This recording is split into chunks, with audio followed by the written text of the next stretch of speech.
మన ప్రభువైన యేసుక్రీస్తు పరిశుద్ధ నామములో ఈ పాడ్కాస్ట్ ద్వారా వాక్యం వింటున్న ప్రతి వారికి నా హృదయపూర్వకమైనటువంటి వందనాలు. దేవుడు మిమ్మల్ని దీవించునుగాక. కీర్తనల గ్రంథం 94వ కీర్తన 14వ చరణం. యెహోవా తన ప్రజలను ఎడబాయువాడు కాడు, తన స్వాస్థ్యమును విడనాడువాడు కాడు. చదివినటువంటి వాక్య భాగంలో మనము ఆరాధిస్తున్నటువంటి మన ప్రభు ఆయనను ఆరాధిస్తూ ఉండగా మనలను ఎంత మాత్రమును కూడా ఎడబాపువాడు కానే కాడు, మరియు ఆయన స్వాస్యముగా ఉన్న మనలను విడిచిపెట్టు దేవుడు కానే కాడు. నేటి వాక్యం వింటున్నటువంటి నా ప్రియ సహోదరులారా, యెహోవా మమ్మను విడిచిపెట్టి వేశాడు, దేవుడు నా ప్రార్థన ఆలకించట్లేదు, దేవుడు నన్ను ఒంటరిగా వదిలివేశాడు, నేను ఆయనకు దూరం అయిపోయాను అనేటువంటి అనాలోచనలో ఉన్నటువంటి ఆ అనుభవాన్ని కొట్టివేస్తూ పరిశుద్ధాత్ముడు నేడు సెలవిస్తున్నటువంటి మాట, నేను నా ప్రజలను ఎన్నడూను ఎడబాయను, మరియు నా స్వాస్థ్యమైనటువంటి మిమ్మును నేను విడనాడువాడను కాను. మనం ఆరాధిస్తున్నటువంటి ప్రభు తన ప్రజలను ఎప్పుడు విడిచిపెట్టువాడు కానే కాడు. మోషే ప్రభు యొద్దకు చేరిన తర్వాత మోషే దాసుడిగా ఉన్నటువంటి యెహోషువను దేవుడు మోషేకు మారుగా ఎన్నుకున్నాడు. ఇజ్రాయేలీల యొక్క సర్వ సమాజమును నడిపించుటకు నాయకుడిగా దేవుడు అభిషేకించాడు.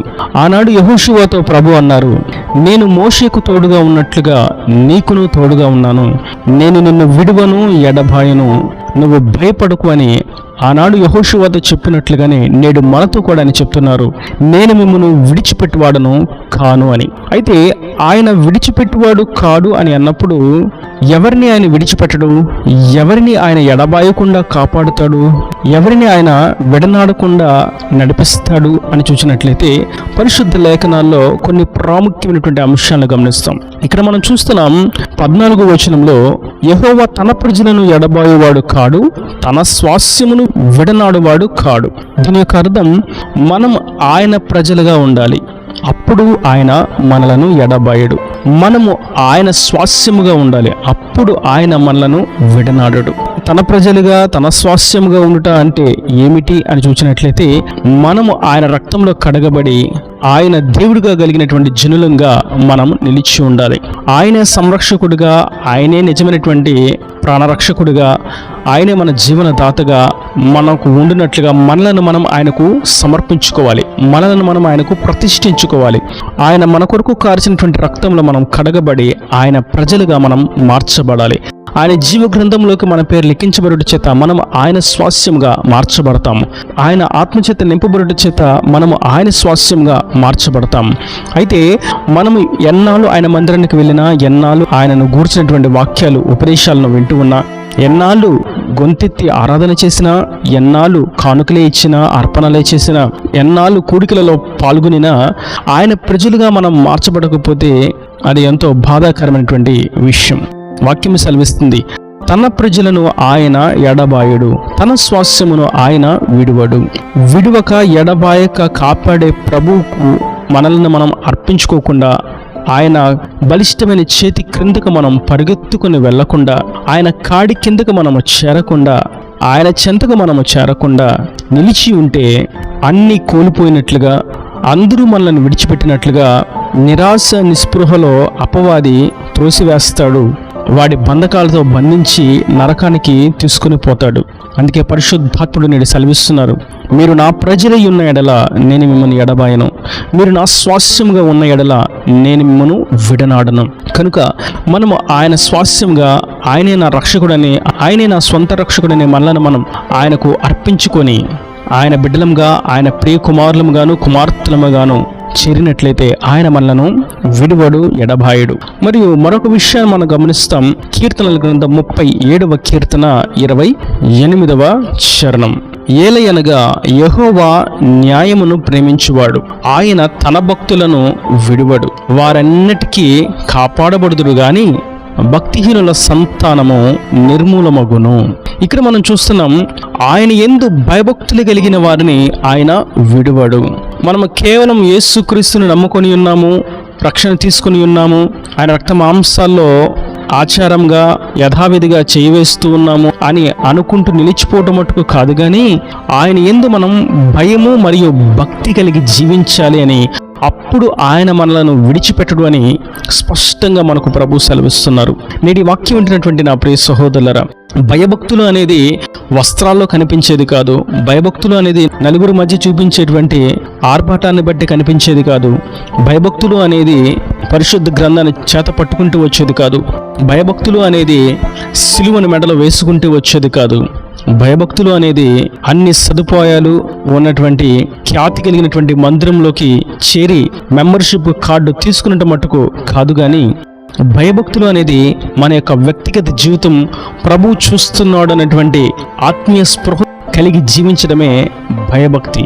అయితే దురదృష్టవశాత్తు నేడు మనం గమనిస్తున్నట్లయితే యెహోవా యందు భయభక్తులను విసర్జించి జీవించేవారు ఎక్కువగా మనకు తటస్థిస్తూ ఉంటారు. వారు మందిరానికి వెళ్తారు, పాటలు పాడతారు, వాద్యాలను వాయిస్తారు, కానుకలను కూడా ఇస్తారు, గృహ కూడికలను ఏర్పాటు చేసుకుంటారు, సువార్త సభలను ఏర్పాటు చేస్తారు, ప్రత్యేకమైనటువంటి సభలకు హాజరవుతారు, ప్రార్థనలను చేయించుకుంటారు, ప్రార్థనలను చేస్తారు. అయితే ఆయన యందు భయభక్తులు కలిగి జీవించాలి అనేటువంటి విషయాన్ని మర్చిపోతూ ఉంటారు. అది ఎలాగా? తోటి వారిని ప్రేమించాలని, ఆయనను పూర్ణ హృదయంతో ఆరాధించాలని, ఆయన సాత్వికుడైనట్లు మనము సాత్వికంగా ఉండాలని, సమాధానం కాపాడుకోవాలని, అందరితో ఐక్యత కలిగి జీవించాలని, తగ్గింపు జీవితం ఉండాలని, ఎదుటివారి క్షేమం కొరకు మనం ప్రార్థించాలని, ఎదుటివారిని దూషించకుండా దీవించాలి అని, హాని చేసినప్పటికీ తోటి వారికి మేలు చేయాలి అని, ఇటువంటి విషయాలను మర్చిపోతూ మిగిలిన విషయాల్లో ముందుకు సాగిపోతూ ఉంటారు. ఇంకను ఆయన పరిశుద్ధుడై ఉన్నట్లు మనము పరిశుద్ధులమై ఉండాలని, ఆయన పరిపూర్ణుడిగా ఉన్నాడు కాబట్టి మనము కూడా సంపూర్ణతలోనికి చేరాలి అని, ఆయన ఈ లోకంలో మాదిరిని చూపించినట్లే మన బ్రతుకును బట్టి ఇతరులకు మాదిరిని కనపరచాలి అని, ఇటువంటి ప్రాముఖ్యమైనటువంటి అంశాలను ప్రక్కన పెట్టి ఆయన ప్రజలము మేము అని కేవలం ఆశ్చర్యానికి జీవించేవారు అనేకులు మనకు తటస్థిస్తూ ఉంటారు. అయితే ఒకానొక రోజు రాబోతుంది, ఆయన మేఘారూఢుడే వస్తున్నాడు, అగ్ని స్వరూపిగా వస్తున్నాడు. ఆ సమయంలో మనం విడవబడకుండా పరలోకానికి చేరాలి అని అన్నప్పుడు నిశ్చయంగా మనం ఆయన యందు భయభక్తులు కలిగి జీవించాలి. ఆయన ప్రజలంగా మనం ఉండాలి. ఆయన ఆత్మతో మనం నింపబడి ఆయన స్వాస్థ్యంగా మార్చబడాలి.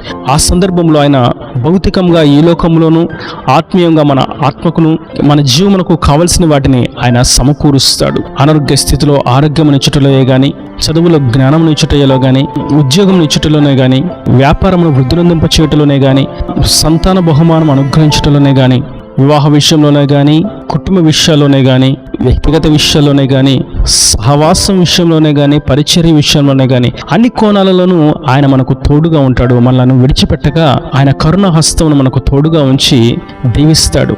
ఒకవేళ ఈ లోకంలో ఉన్నవారు మనలను ఎడబాయొచ్చు, కానీ ఆయన మనలను ఎడబాయువాడు కాదు. ఒకవేళ జీవితాంతం నీకు తోడుగా ఉంటాను అన్నటువంటి దాంపత్య జీవితంలో ఉన్నటువంటి భాగస్వామి విడిచి వెళ్ళొచ్చేమో కానీ ఆయన మనలను విడిచిపెట్టడు. ఒకవేళ నవమాసాలు మోసి కని పెంచి పెద్ద చేసి ప్రయోజకునిగా చేస్తే ఆ కడుపును పుట్టినటువంటి బిడ్డలు విడిచి వెళ్ళొచ్చు, కానీ ఆయన మనలను విడిచివాడు కాడు.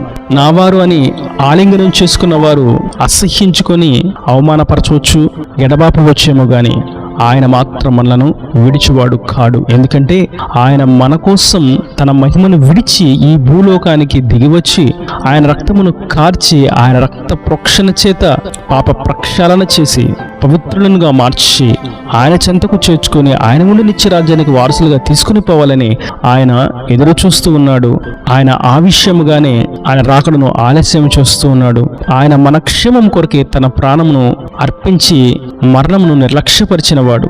అట్టి నిజమైనటువంటి రక్షకుడైనటువంటి ప్రభు మనలను ఎన్నడూను విడిచివాడు కాడు. ఆయన మనల్ని ఎన్నడూను ఎడబాపువాడు కానే కాడు. మనం పితరుల జీవితంలో చూసినట్లయితే మోషేకి తోడుగా ఉన్నట్లు యెహోషువ నేను నీకు తోడుగా ఉంటానని చెప్పిన ప్రభు మోషేకి ఏ విధంగా తోడుగా ఉన్నాడో అన్నటువంటి సంగతి యెహోషువ ప్రక్కనే ఉండి చూచాడు. కాబట్టి నేను మోషేని ఏ విధంగా నడిపించానో అలాగే నేను నడిపిస్తాను అనే ఒక ప్రోత్సాహాన్ని, ఒక ధైర్యాన్ని ప్రభు నింపాడు. నేడు అటువంటి ధైర్యాన్ని ప్రభు మనలో నింపుతూ ఉండగా మనం ఆయన ప్రజలంగాను, ఆయన స్వాస్థ్యంగాను, ఆయన ఎందుకు భయభక్తులు కలిగి జీవించేవారంగాను నిలిచి ఉందాము. ఆయన ఉండి నిత్యరాజ్యానికి వారసులుగా మార్చబడదాం. ఈయన దేవుని మాటల ప్రతి వాని హృదయంలో నీరు కట్టి ఫలింపు చేయను గాక. ఆమేన్. God bless you. తలల వంచి కన్నులు మూసినట్లయితే మీ కొరకు చిన్న ప్రార్థన. ప్రేమ స్వరూపి కరుణ కటాక్షంగల నా తండ్రి, నా ప్రభు ఈ వాక్యాన్ని ప్రతి వారిని మీరు నిండాలుగా దీవించండి, ఆశీర్వదించండి. నీ ప్రజలను, నీ స్వాస్థ్యమును, నీ అందు భయభక్తులు కలిగినటువంటి జనులను నీవెన్నడూను విడువనని ఎడబాయనని మీరు సెలవిచ్చారు. వాక్యన ప్రతి వారు ఆ విధంగా నీ కౌగిలిలో భద్రపరచబడినట్లుగా నీ చేతి నీడలో క్షేమమును పొంది జీవించినట్లుగా సహాయం అనుగ్రహించండి. ఇంకా వారి ప్రతి అవసరతను అక్కర్ను నీ మహిమేశ్వరులు తీర్చి నీ రాకడ రాజ్యానికి సిద్ధపరచమని యేసు పరిశుద్ధ నామమున ప్రార్థించి వేడుకుంటున్నాను తండ్రి. ఆమేన్, ఆమేన్.